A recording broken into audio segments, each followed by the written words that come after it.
And speaking of megalomaniacal idiots, Rod Blagojevich is all over the place today, claiming that, hey, you know, got a good publicist. Yeah, but he's basically saying this could happen to anybody. Anybody could be impeached by the state Senate if they're under federal investigation for trying to sell a Senate post. It's could happen amazing to you. what has happened in this country, where you now take someone who could have been engaged in this level of corruption and they could actually get impeached.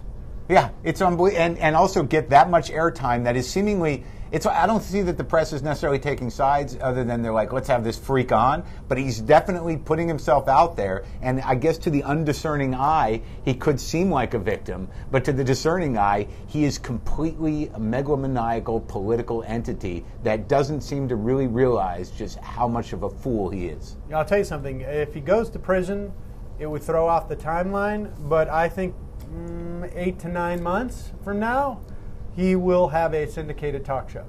From prison? I mean, I think there's no... Well, if it's in prison, it may slow down the timeline. But 8 to 9 months could be on the outside. I'd be putting this guy on... He may actually, if we could get him, he could be like our third guy. He would probably come on our show given 9 months or 6 months. We could probably actually get him. But I don't think he's got much appeal. You know, his eyes are a little too close together. He's got this sort of the ferrety look, and with the hair, there's something about him that is not star quality. Look, there's a lot of great men. I mean, look, what's interesting is, you know, he's gone through a whole list. He's telling people now who he was, giving us a brief look into the thought process when he appointed Burris to the Senate seat. And well, here he is on Good Morning America, revealing who else he was contemplating. Let me ask you a personal question. I want to get back. Who were you thinking of for Senate who wasn't in any of these telephone calls? Well, there were a lot of different candidates that I explored. You know, and again, the full story will come out at the appropriate time. Do you have any suggestions on who I might have been thinking about? What have you heard? I've heard Oprah. That is true. Did you call Oprah? Were you talking to her, or was this something you were just thinking? No, the idea came to me from a friend, and then among the considerations, we discussed whether or not it made any sense. She seemed to be someone who had helped Barack Obama in a significant way become president. She was obviously someone with a much broader bully pulpit than other senators. She probably wouldn't take it. And then we talked about, if you offered it to her, how would you do it in a way that it didn't look like it was some gimmick and embarrass her? At these tapes. How would you do it? Yeah. How would you do it when it did look like some gimmick?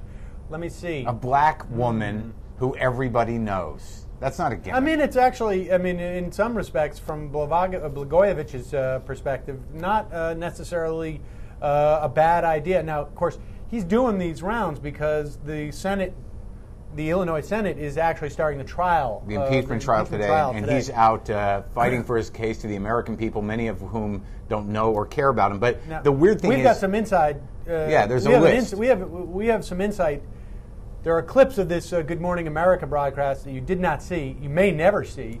We know who the other people were on his list that he was contemplating. And it's fascinating how somebody, you know, on the Democratic side plays the race card, because, you know, literally, you know, this list is, it's interesting, it's disturbing, but you know, he of course mentioned Oprah, but also Will Smith was on the list, and the pros, of course, is that he's a popular film actor, he's an Obama supporter, he's black. But more importantly, he's not interested. Yeah, that was one of the cons, apparently.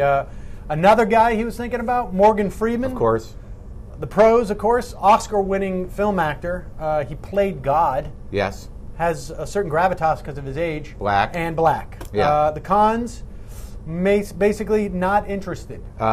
This one's surprising. Hattie McDaniel. The pros, also Oscar-winning film actor, female, black. The con, of course, being that she's dead. He contemplated for a while, I guess, Uncle Ben. Oh, yeah. From the Rice. Mm-hmm. The pros, strong brand recognition. You don't even have to say from the Rice, really. Consumer satisfaction. Uh-huh. Black. Yes, of course. Cons, apparently in Blagojevich, it took a while for them to figure, not a real person.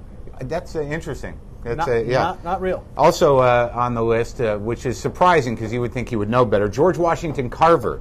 The pros has George Washington right in the name. He invented peanut butter, also black. But the cons, also dead, unfortunately. Yes. I mean, being dead is almost virtually... Can't do it. It's almost virtually makes it impossible. Though he does look like to Burris a little bit, and George Washington Carver. This one also, I mean, at least he's showing some respect for history with some of these. Yeah. Al Jolson. Interesting choice. Prose, starred in the first talkie. Uh-huh. He was a vibrant performer. Yeah, very. Black. Arguably, I guess that comes into the cons. Turns out not really dead, really black. And also dead. And also dead.